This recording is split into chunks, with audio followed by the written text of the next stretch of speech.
हजुर कुन चाहिँ खोजमा ए हिमताल छ त्यहाँ हिजो मैले देखाएको थिएँ ग्लासियर यार्सा खोज्न जाने यिनीहरू यो भित्र पाखा छ नि यहाँ नि पाइन्छ अब यो पाखा यो हिउँको तल छेउछेउ तल छ नि त्यो पाखा सबै खोज्छ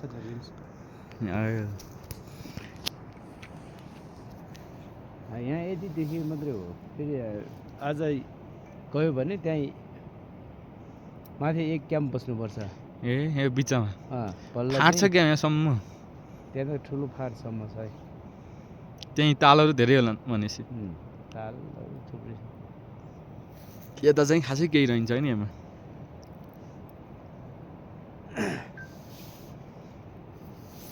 यो सबै भेडा बाख्रा चर्ने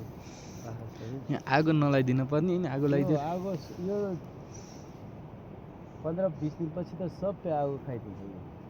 हजुर ए रुखहरू यो घाँस खानालाई आगो नलाए 108 धारा चाहिँ हो त्यो भिर सेतो भिर देखियो नि तलपट्टि पर्छ ए त्यहाँ 108 धारा बाटो 1300 रहेछ जाने त बाटो त्यसतिर अलि उता दौड गर्नु चल्नुपर्छ यो यताको चाहिँ कुन हो हिमालको नाम अध्यक्ष यो के होला सर हिमाल एउटा बौद्ध हिमाल हुन्छ बौद्ध हिमाल त त्यो हो रे बिचको बौचको बिद्ध यो यता मनाखलुको रेन्ज यता होला होइन मनाखलुको रेन्ज पर्छ यसको यो पछाडि के अरे बारपाक पर्छ होइन यो पछाडि तिब्बतै हो तिब्बत भन्ने यो पछाडि त मनाङतिर पर्छ मनाङको साइड भयो बारपाक साइड यता होला बारपाक चाहिँ यो साइड पछाडि यो पछाडि दुधपोखरी साइड छ ए दुधपोखरी यही माथि आउँछ यहाँ यही हिमालको पानी गएर बनेको त्यो यो पछाडि बन्द यसैको पानी हो अध्यक्षज्यू यसैको त्यो पानीहरू चाहिँ हिउँकै पानी ए हो त्यहाँ एउटा भित्र एउटा ताल फुटेछ कि त्यो उता लगेछ नि पहिलाबाट नत्र त पहिला कहाँ जान्छ त खोला यही माटो जान्छ यताबाट नफुट्दा झन् ठुलो अलिक सानो भयो होला ताल त फुटेर ताल त होइन माथि त माथि नै छ त्यो बिच यो भित्र त सबै यसो छ है पानी ए चिसिएर आउँछ सबै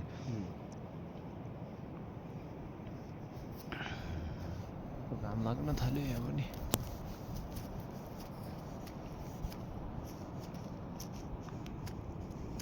3100 मिटर रहेछ यताको हाइट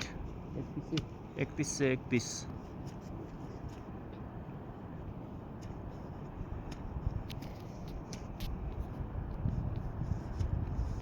गोर्खा जिल्लाको जुम्ने गाउँपालिका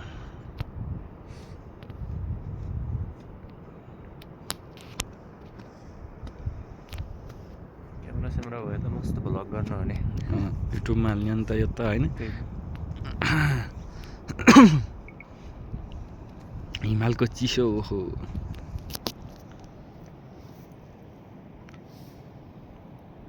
ल बोल्नु सर म भिडियो बनाउँछु तपाईँ यसो डिस्क्राइब गर्नु यो ठाउँको अध्यक्षज्यूले गर्नुहुन्छ ल भनिदिनु अध्यक्षज्यू यो ठाउँको बारेमा हरेक सबै कुरो टक्क पारेर यहाँनिर मस्त सिन पनि आइरहेछ भिडियो बनाउँछु म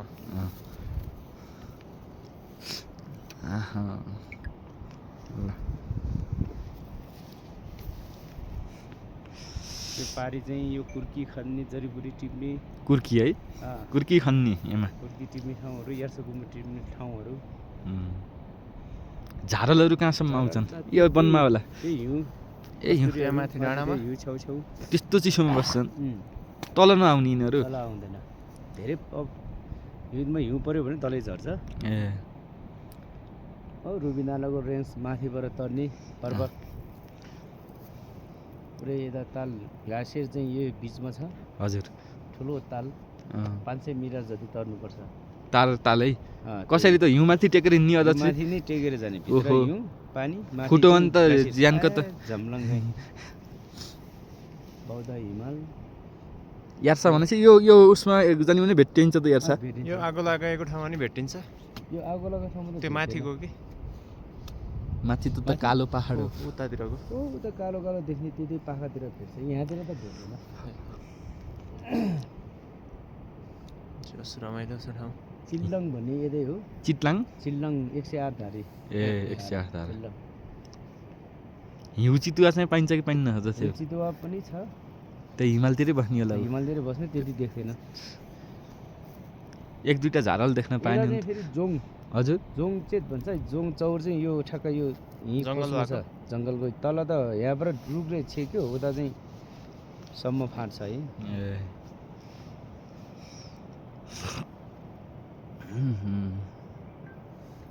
हाम्रो सिद्धिवासमा भएको हिमाल यहीँ 3टा भयो होइन अब सिद्धिवास पऱ्यो हाम्रा सिद्धिवासका हिमाल 3टा उतो पनि हाम्रै होला उताको देखिने हो त्यो त उता खोलापारीको हो खोलाबारी गणेश हिमालतिरको त्यो चुम्चेत भयो यता हामी यहाँ नजिक देखेको टाढा छ गणेश हिमालको लगभग योभन्दा नि नजिकमा पुगेको तर यहाँबाट त्यहाँ त्यो हिमालसम्म चाहिँ एक दिन पुग्छ जस्तो लाग्यो हेर्दा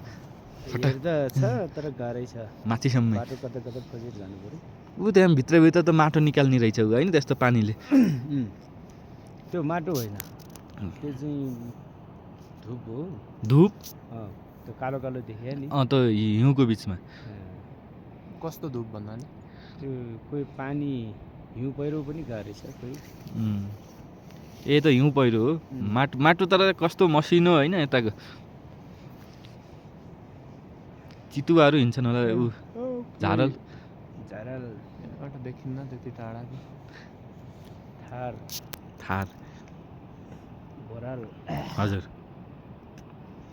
मृग त अलिक तल तल छ मृग छैन मृग त चिसोमा सक्दैन चिसोमा सक्दैन छालो पातलो भुद्रा पातलो हुन्छ त हिजोका ग्रुपहरू कहाँ रहेछन् यतै होला धेरै टाढा हो योभन्दा नि टाढा माथि हाइटतिर होला एउटा देखिएन खै झालहरू अहिले त देखिनु अहिले पानी यो त पुरै जाने असोज कार्तिक भदौ असोज त भेडा बाख्रा त त्यही रेन्जमा खान्छ त यो रेन्जमा सबै ए अनि भदौ असोज भिना बाख्रा 15-16 असोज 15-16 देखि तल तल झट्यो है असोज त्यति बेला यहाँ हरियो घाँस हुन्छ होइन मिठो घाँस हुन्छ बेलुका थुन्न चाहिँ कसरी थुन्छन् त्यही भेडा त यस्तै चौरमा राख्ने हो आफ्नो चितुवाले नखाने है खाँदैन कुकुर हुन्छ त ए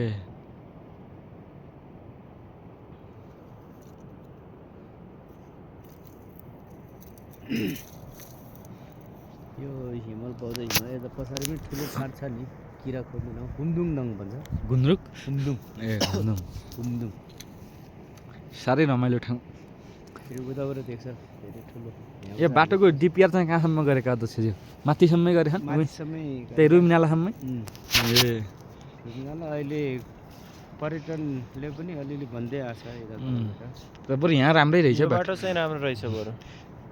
यसमा त अलि बजेट हालेर अलि चौडा गर्न पायो भने यो बनाउनु पनि सजिलो त्यही त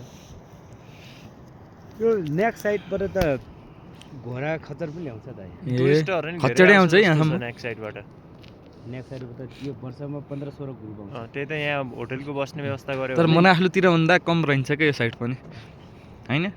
टुरिस्टको लागि तालहरू छन् होइन ग्लेसियरहरू सबै जङ्गल कति मिलेको है जङ्गलको यो नफुटाइदिए भए तालले फुट्दाखेरि होइन अझ कति राम्रो यो फुट्दा चाहिँ तलै सल्लरीसम्मै एफेक्ट गर्यो होइन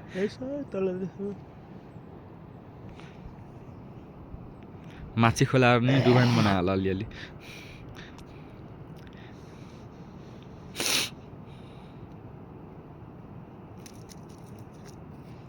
जाम त अब सबै आगो लाएर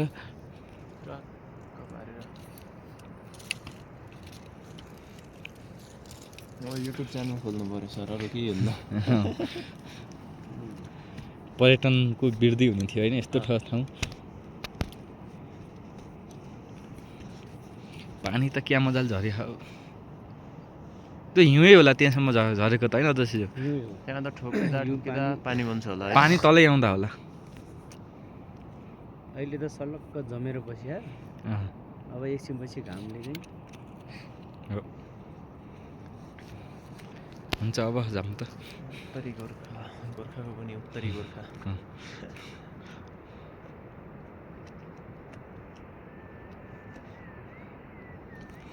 हिँड म अब